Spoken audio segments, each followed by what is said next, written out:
What is up, everyone? Welcome back to the Commander's Lair. It is, of course, Joey here today with another video.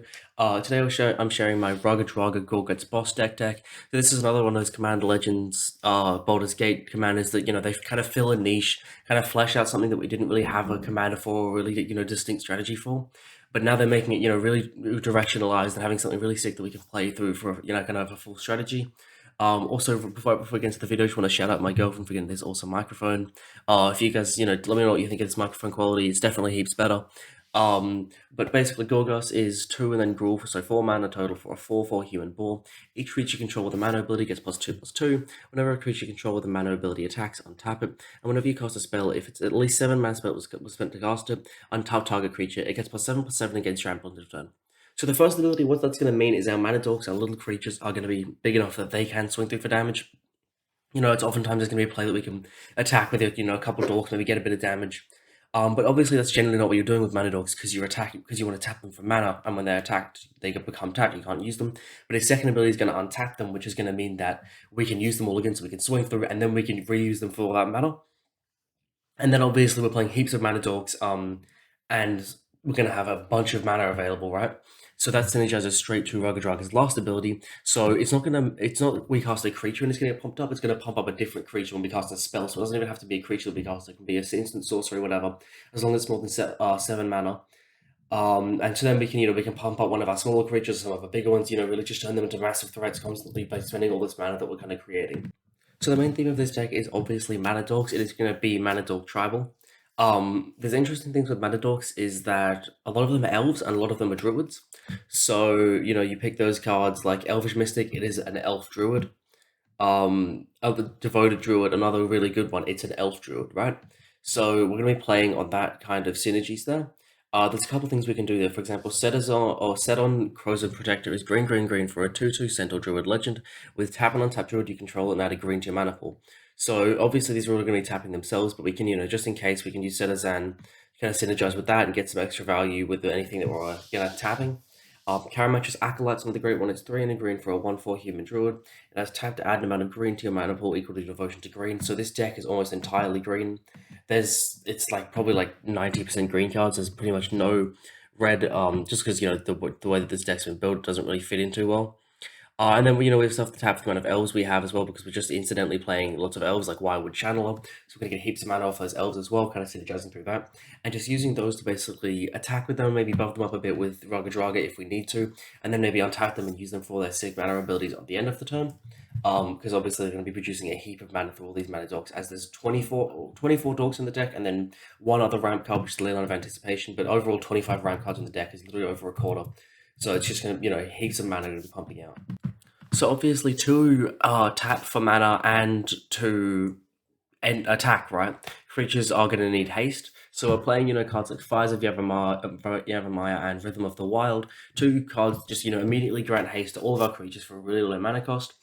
Which is just obviously really great, because we can get all that mana, we're going to speed us up, right? We can technically ramp us by getting that mana out quicker. It's going to, give us our attack quicker, so we're going to be pumping out for damage quicker, which is just a really useful way to play, through this. And then we're obviously also going to be, drawing heaps of cards through cards like this. So Guiltleaf Archdruid's great, so it's 3 green for a 3/3. Obviously we're playing heaps of druids, and it has whenever you play a druid spell, you may draw a card.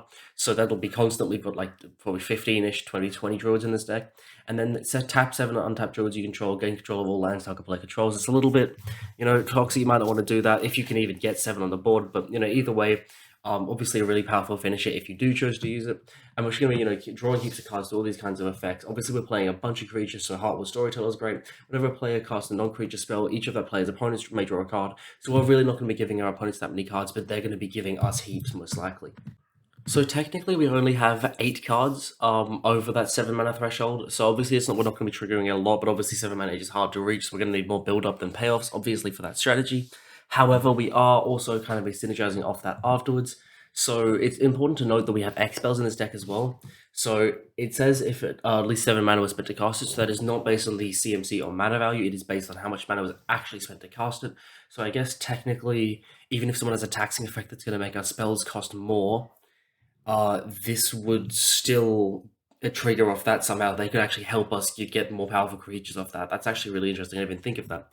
But basically, what we'll be doing is casting massive skills like Decimator of Provinces, or possibly End Raise Forerunner. So basically, they're going to be doing similar things, basically giving up creature +2/+2 and trample, and then End Raise Forerunner is going to be Vigilance as well. Basically, it's big 7/7 creatures for cost us a bunch of mana with Vigilance, Trample, Haste, and they're also going to be pumping up our board. And cost. So again, we're going to give something +7/+7. We're going to get a 7/7 out, and we're going to give all of our creatures +2/+2, trample and haste into one of them. So basically, just massive creatures dealing massive damage through this, kind of synergizing with Raggadragga when we get all that massive amounts of mana. Decree of Savage, similar. I love this card. It's 7 green for an instant. Put 4/1 counters on any creature you control, and has cycling for 4 green. And when you cycle it, you may put 4/1 counters on a target creature. So what we're going to be doing is card casting it, obviously. Buff all of these, 25 mana dorks up with +4/+4 is obviously going to be a big hit, and then Raggadragga is going to boost them again. So just base value, let's say we had 5/1/1s out, right? Then we're going to give them all +4/+4, so they're going to be 5/5s, and then +2/+2 from Raggadragga, so that is going to be 7/7s. We're going to have 5 7/7s. There's going to be a whole bunch of damage coming out really early and really easily through these cards. And then Giant Simulating Inferno, as I mentioned, we are getting heaps and heaps of mana.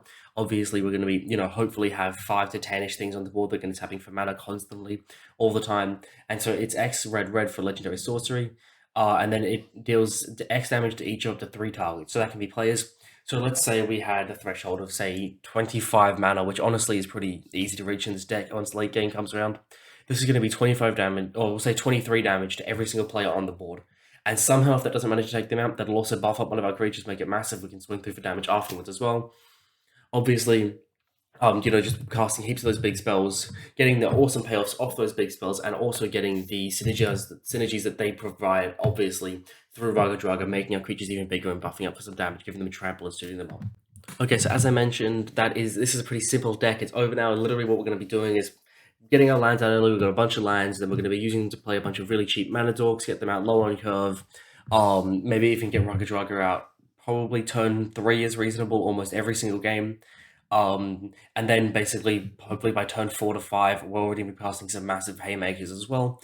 This is obviously going to be a very fast deck, just going to fast mana we've got going. And then we're going to be casting some of those really sick, awesome win cons that are really high mana to do some cool effects through that. And, sometimes we don't really focus on disrupting our opponents too much, but we might have to. But that's pretty much the strategy. We're going to be drawing heaps of cards, getting heaps of mana, and then just casting some really big spells. Thank you guys so much for watching. Again, let me know, big shout out to my girlfriend. Let me know what you think of the microphone quality. Like if you enjoyed the video, subscribe if you'd like to see more, and I'll see all of you guys in the next one.